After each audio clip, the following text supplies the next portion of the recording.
ഇന്ന് തന്നെ ഡൗൺലോഡ് ചെയ്യൂ. കാണൂ നിങ്ങളുടെ ഫേവറേറ്റ് ഷോസ്. എന്റെ ഹാർട്ട് നിനക്ക് വേണ്ടി മാത്രം ഇങ്ങനെ തുടിച്ചോണ്ടിരിക്കും. എടോ, മരണത്തിന് പോലും നമ്മളെ പിരിക്കാനാവില്ലടോ.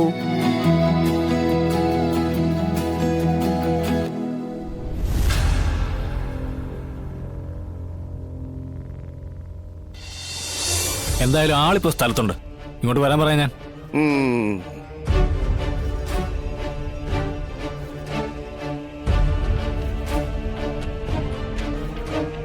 അവൻ വരണം.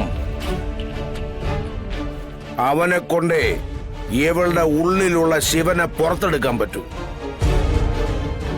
മുള്ളിനെ മുള്ളുകൊണ്ടെടുക്കുക എന്നൊക്കെ പറയാറില്ലേ? ശിവൻ മുള്ളാണെങ്കിൽ വരുന്ന ഡേവിസ് മുള്ളുമുരുക്കുക.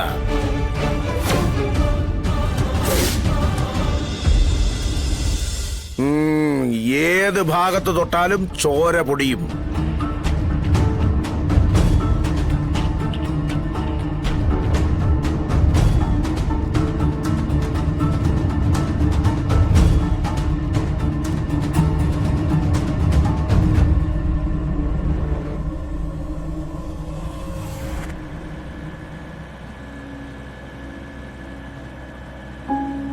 ആ, നമുക്കേ ഒരു തട്ടടിച്ചാലോ?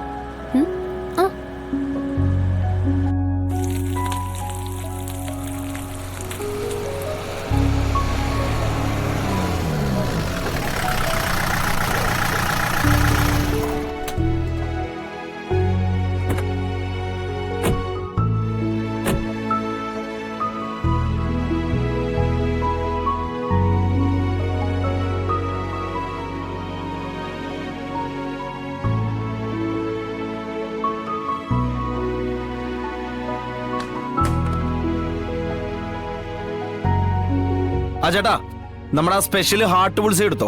ഓക്കെ. അതെന്ത് ബുൾസയ്യാ? അതൊക്കെ ഉണ്ട്.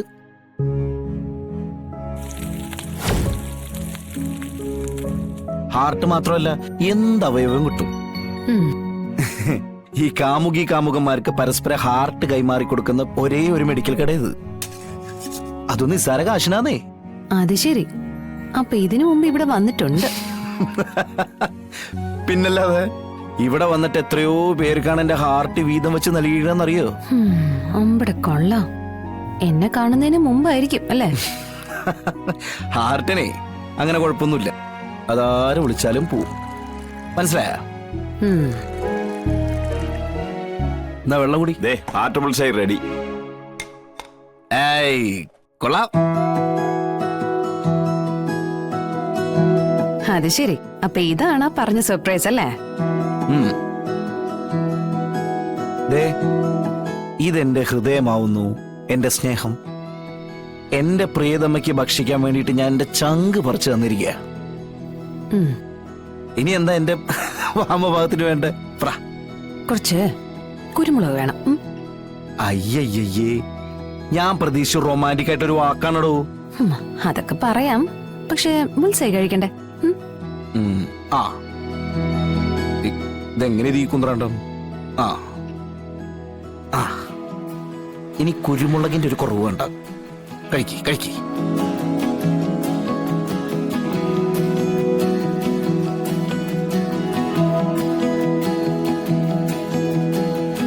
ഇനി ഹൃദയം കൈമാറുന്ന ചടങ്ങ.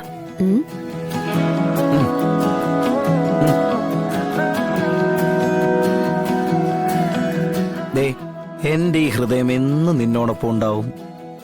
ഇത് തുടിക്കുന്നതേ നിന്നെ കാണാനും നിന്നോട് സംസാരിക്കാൻ വേണ്ടി മാത്രമായിരിക്കും. കാരണം എന്റെ കണ്ടു തീരാത്ത മോഹമാണ് നീ. എന്റെ സ്നേഹിച്ച് മതി വരാത്ത ഭാഗ്യം. എങ്ങനെയുണ്ട്? ഞാനിപ്പോ ഈ ഇരിപ്പിലങ്ങ് തട്ടിപ്പോയല്ലേ. എന്റെ ഹാർട്ട് നിനക്ക് വേണ്ടി മാത്രം ഇങ്ങനെ തുടിച്ചോണ്ടിരിക്കും. എടോ, മരണത്തിന് പോലും നമ്മളെ പിരിക്കാനാവില്ലടോ.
അതെ എന്തെങ്കിലും ഇരിക്കണേ?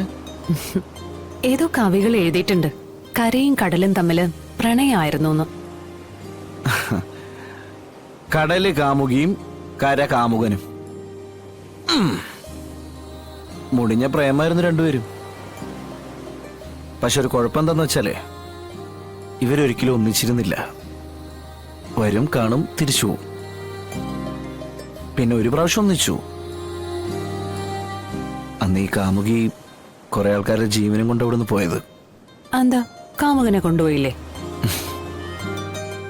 അന്നായിരുന്നു പ്രളയം. സുനാമിയൊക്കെ ഉണ്ടായത് ഓർക്കുന്നില്ലേ? അതെ, അവരുടെ പ്രേമമൊക്കെ വിട. നമുക്കേ നമ്മുടെ പ്രണയത്തെക്കുറിച്ച് പറയാം. നമ്മുടെ പ്രേമം എന്തോ ദേ ഇതുപോലെ കടൽ തീരകൾ നോക്കി ദേ ഇങ്ങനെ ഇങ്ങനെ അങ്ങനെ അങ്ങനെ കിടക്കുന്നു. ആ അതെ, ഞാനൊരു രോഗിയാ. ആ രോഗമൊക്കെ വീട്ടിൽ ചെല്ലുമ്പോ ഇവിടെ ഞാനാ രോഗി. ഈ രോഗി പറയുന്ന അങ്ങോട്ട് കളക്ടർ മേഡം കേട്ടാ മതി. അല്ലെങ്കിൽ തന്നെ 24 മണിക്കൂറും ഫയലുകൾ ഇരിക്കുന്ന ഈ മടിയില്ലേ ഞാനൊന്ന് കിടക്കട്ടെ. താനേ കുറച്ചു നേരം എന്റെ തലയൊന്ന് മസാജ് ചെയ്യുന്ന. തന്റെ വിരലുകൾ ഇങ്ങനെ എന്റെ തലയെ കൂടെ ഓടുമ്പോഴേ എന്റെ തലയുടെ ഭാരം ഇങ്ങോട്ട് കുറഞ്ഞു കിട്ടും. ആഹാ, അത് ശരി. റെസ്റ്റ് എടുത്തിരിക്കേണ്ട എന്നെ വിളിച്ചോണ്ടുവന്നത് ഇങ്ങനെ തലയും തടവി ഇരിക്കാനാണോ? പിന്നെ രോഗി രോഗി എന്ന് എപ്പോഴും പറയുന്നത് തന്നെ കൊണ്ട് കടപ്പുറത്ത് കൂടെ ഓടാൻ പറ്റില്ലല്ലോ. ആ, അത് ശരിയാ. ആ പിന്നെ ദേ ഇപ്പൊ മാത്രമല്ല, മക്കളുടെയൊക്കെ കല്യാണം കഴിഞ്ഞ് അവരൊക്കെ അവരുടെ പാട്ടിന് പോയി കഴിയുമ്പോ വിഷ്ണുവേട്ടന് ഞാനും മാത്രമാവില്ലേ? നമുക്കേ അപ്പോഴും ദേ ഇവിടെ വന്നിരിക്കണം കേട്ടോ. അല്ല അപ്പോഴേ ഒരു കാര്യണ്ട്. അപ്പൊ നമുക്ക് വയസ്സാവില്ലേ? പിന്നെ ചിലപ്പോ അപ്പൂപ്പിന് അമ്മൂമ്മയ്ക്കാവും. ആ ആ സമയത്തൊക്കെ അങ്ങേര് ഉള്ളിക്കച്ചവടത്തിന് വിളിച്ചില്ലെങ്കിൽ ഞാൻ തന്നോട് വന്നിരിക്കും. ഉള്ളി കച്ചവടത്തിനോ? അതൊരു നാട്ടുഭാഷ. പച്ച മലയാളത്തിൽ പറഞ്ഞ സമാധി അടയല് എന്ന് പറയും. അതായത് ദേ അങ്ങനൊന്നും പറയാതെ. നമ്മള് രണ്ടുപേരുവേ 100 വർഷം ജീവിച്ചിരിക്കണം. ഇത്ര ആക്രാന്തം വേണ പിള്ളേരെടുത്ത് ചെരവയ്ക്ക് അടിക്കും.